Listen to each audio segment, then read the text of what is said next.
In the eyes of millions of fans around the world, Ric Flair is the greatest of all time. The former amateur wrestler, at which he was also successful, broke into the business in the early 70s, 72 to be exact. Slowly but surely, the Ric Flair character would start. Riding limos and cutting the wildest promos, he developed this over-the-top character. He started training under Van Gagne at 23 years old, and he was actually a football player at a college before this, but dropped out after admitting to not going to class. He was also a medical student. So next time you go to a doctor, just know my boy Ric Flair could have been the one assisting you. Back to his wrestling career. He was an NWA legend where he won the title 8 times. Then he later transitioned to WWE. And the whole time, Nate was known for being, well, the dirtiest player in the game. Along with this, the real life stories seem to be just as wild. So here are some of the wildest. Starting off with a really extreme one, surviving a plane crash. This shouldn't come as much of a shock as 25 million estimated Americans really fear flying. But Rick isn't your average American. In 1975, 3 years into his wrestling career, Ric Flair was traveling with a few NWA talents on a plane. A 26-year-old Flair and the rest of the crew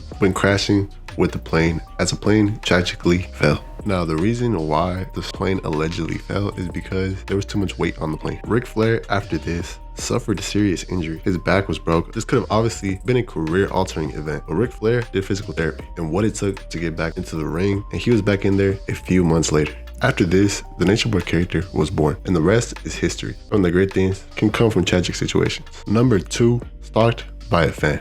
So in 1990, while Ric Flair was in WCW, he would be in one of his best runs, and this caused him to have a lot of fans, which in the long run came with a little bit of a stalker. This stalker was exactly that, a stalker.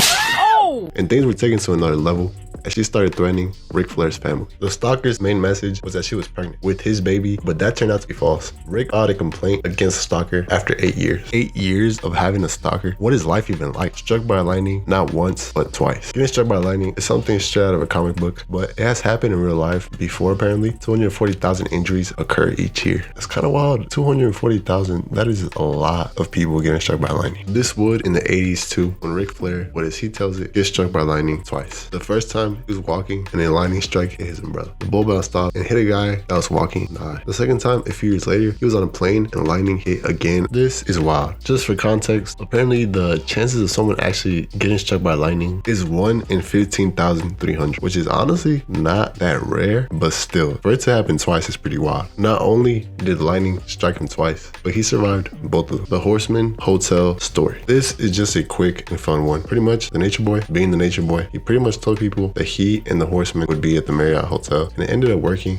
as over 300 girls reportedly showed up. Ric Flair driving. This one blurred the storylines going on in WWE in real life, as Flair had one of his wild stories be mimicked and portrayed on TV. There was an incident where a motorist was driving, and during Thanksgiving, Flair pulled him out of the motorcycle and dragged him. The story was portrayed on a WWE storyline when he and Edge were in rivalry in 2006. The January 2nd, 2006 edition of Raw saw Edge mimic the story as he dressed up as Ric Flair and did a larger-than-life impression of him. The two were in a rivalry at the time, and this was a way to build a program. Edge and Lita were a couple at the time. Edge was in that era where he was doing a lot of voiceovers. In this parody, he was dressed in a pink robe, claimed that someone cut him off, got out the car, got someone out the car, put him in a figure 4, and was talking trash. Edge and Flair put on some of Raw's greatest moments together. It's also interesting to see. This is what 2005 looked like. North Korea trip. North Korea is obviously well known for their isolation from the rest of the world. This is why Ric Flair going there is pretty freaking wild. In 1995, WCW held an event where the wrestlers from New Japan went to North Korea. They put on a show named Collision in Korea where Ric Flair was the main event versus Antonio Inoki. Flair has talked about being nervous being in the main event. A wrestler named Scott Norton got held at gunpoint in a room at one point. The wrestlers weren't allowed to speak bad about North Korea at any time while being there.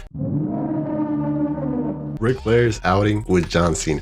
Flair at one point in his post-WWE life went for a night out with John Cena, and Flair has had some wild outing stories. The wife was not happy about this, and they ended up later on getting divorced. Plane ride in 2002. This is probably the most known story I'm going to talk about today, and it involves Ric Flair, Brock Lesnar, Mr. Perfect, Michael Hayes, and so many superstars. Now, this story has been talked about a lot online. It was an incident where Ric Flair and a bunch of other wrestlers were on a plane in 2002. There was a whole lot going on here. Michael Hayes was involved in one of the stories. He had his signature ponytail, and he was taking a nap when somebody cut it off. He woke up and realized his ponytail was gone. Brock Lesnar and Mr. Perfect were wrestling on the airplane. There were all types of stories going on here. Ric Flair was apparently really drunk, and everybody on the plane seemed to be on some sort of shenanigans. Ric Flair drip behind the scenes. Ric Flair had a song made about him in 2018 by the Migos, and he actually filmed with them at a mansion. The song was talking about Rick's swag and how he lived his life. He has been very influential in the world of rappers, as more and more rappers are collaborating with Nature Boy. Fairly recently, he and Doja Cat collabed on Baloo, which you can hear Ric Flair saying, "Remember this, girls. None of you can be first, but all of you can be next." Other rappers like Chief Keef, Tory Lanez, and Metro Boomin have also mentioned my boy in the song lyrics, which is a testament to his influence overall. Ric Flair is actually a 21-time champion. Ric Flair has told pretty much every story I have mentioned so far. Something that he has also expressed though is that the 16-time record isn't even completely accurate. He is, according to him, a 21-time world heavyweight champion.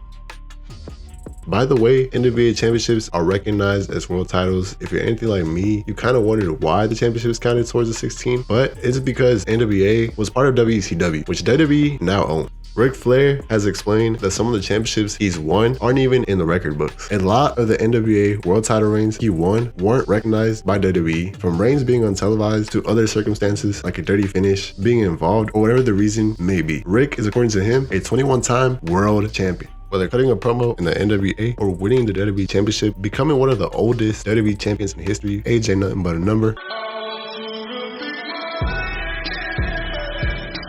To be Randy or in on a random episode of Raw. Ric Flair's legacy is here to stay, and it left a lasting impact. Alright guys, that's the video. Like, subscribe, comment, looking at my channel popping. And just for the trivia question, how many iterations of the 4 Horsemen were there? If you want to answer. I love you guys. Peace out.